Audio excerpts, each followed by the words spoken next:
नाजरीन, हाल ही में गजा स्ट्रिप से हमास के इसराइल पर अचानक हुए हमले की खबर आप तक यकीनन पहुंच गई होगी। जाहिरी तौर पर एक कमजोर ग्रुप की तरफ से यहूदियों पर यह कयामत खेज हमला एक ऐसी हैरत अंगेज बात थी जिसके बारे में उन्होंने कभी सोचा भी नहीं होगा। इस हमले के बाद इसराइल ने अपनी रियासत पर हमला शुमार करते हुए गजा पर जवाबी फिजाई हमले करना शुरू कर दिए और अभी तक मिलने वाली मालूमात के मुताबिक दोनों जानिब से सैकड़ों अफराद अपनी जान की बाजी हार चुके हैं और इनमें ज्यादातर तादाद आम आवाम की है।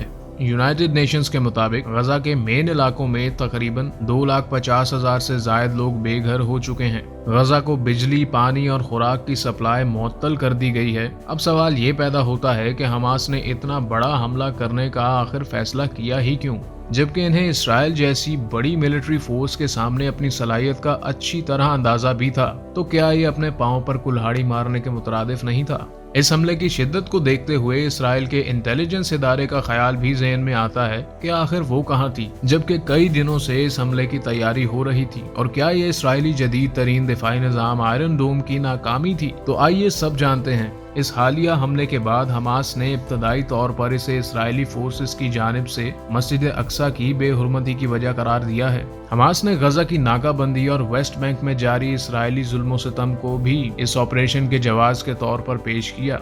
इसके अलावा मगरिबी किनारे में बढ़ती हुई इसराइली गैर कानूनी बस्तियों की तादाद भी इस हमले की जवाब के तौर पर पेश की जा रही है। 1967 के बाद वेस्ट बैंक यानी मगरिबी किनारे में इसराइली बस्तियों की तादाद 2023 के आदादोशुमार के मुताबिक 279 तक पहुंच चुकी है, और ये सब ही इल्लीगल सेटलमेंट्स हैं। इन्हें फलस्तीन और इसके हमायती ममालिक तो इल्लीगल करार देते ही हैं, लेकिन यूनाइटेड नेशंस और कई मगरिबी ममालिक भी इनको वाज़े तौर पर इल्लीगल करार दे चुके हैं।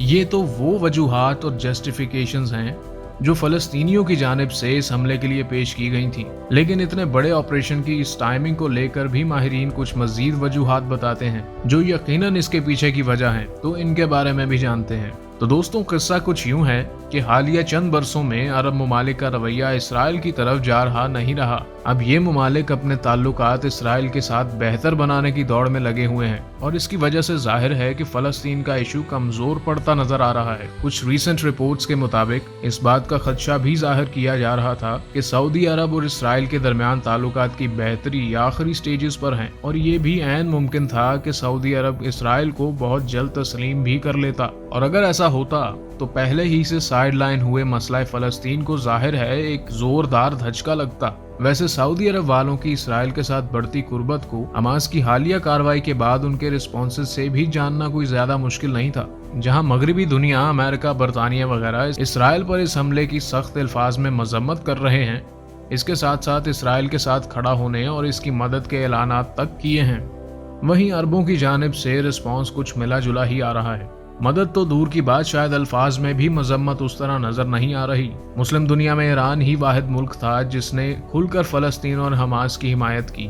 हमास की तरफ से इस हमले के पीछे एक और वजह इस वक्त Israeli prime minister Benjamin Netanyahu की खराब होती हुई सियासी साख का फायदा उठाना भी हो सकता है, क्योंकि Israeli prime minister supreme court के इख्तियारात महदूद करने के इक़दामात की वजह से पहले ही शदीद तनकीद की जद में हैं और इसराइल में इनके खिलाफ एहतजाज भी हो रहे हैं। लिहाजा इस दौरान ऐसी कार्रवाई करने के बाद हो सकता है कि प्राइम मिनिस्टर के लिए इसराइल में घेरा मजीद तंग हो जाए और उन्हें अपनी हुकूमत से भी हाथ धोना पड़ जाए, क्योंकि ये इसराइल की एक नाकामी तो है, लेकिन इस हमले का उल्टा असर भी हो सकता है। इसराइल के जवाबी हमले और हमास के मतवक्को पासपाई के बाद नेतन्याहू जैसा फलस्तीनियों के लिए नफरत अंगेज जज्बात का हामिल राइट विंग लीडर इसराइलियों का पसंदीदा लीडर भी बन सकता है, और फलस्तीनियों के लिए जमीन मजीद तंग भी हो सकती है। और ये भी हो सकता है कि हमास की पासपाई के बाद पूरा गजा का इलाका इसराइल के कंट्रोल में चला जाए। हमास के इतने बड़े हमले के बाद बैनुल-अक़वामी अमूर के माहिरीन इसराइल के इंटेलिजेंस पर सवालात उठा रहे हैं, क्योंकि गजा कैसे इंतहाई छोटे से इलाके और ज़मीनी और बहरी दोनों रास्तों से मुकम्मल ब्लॉक किया जा चुका है। लिहाजा ये सवाल तो बजा है कि कैसे हमास इतना बड़ा ऑपरेशन सर अंजाम दे सकता है। ये कहना कि हमास का ये ऑपरेशन इसराइली इंटेलिजेंस की मुकम्मल नाकामी थी, इसके मुतालिक अमेरिकन और मगरबी माहिरीन की राय भी यही है। बाज़ रिपोर्ट्स के मुताबिक मिस्र ने इस हमले के 3 रोज पहले इसराइली फोर्सेस को मुमकिन हमले से मुतालिक वार्निंग भी दी थी, जिसे शायद इन्होंने इग्नोर कर दिया। बल्कि इसराइल की आर्मी के एक कर्नल ने भी इस हमले के मुतालिक पहले से मौजूद इतलात होने की तस्दीक भी की थी। उनके मुताबिक इसराइली इंटेलिजेंस फोर्सेज और हुक्काम से दुश्मनी की ताकत का सही अंदाजा लगाने में गलती हुई।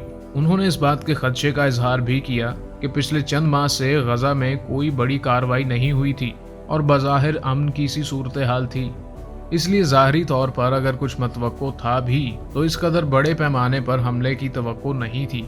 लिहाजा ये गलती बहरहाल इंटेलिजेंस इदारों की है।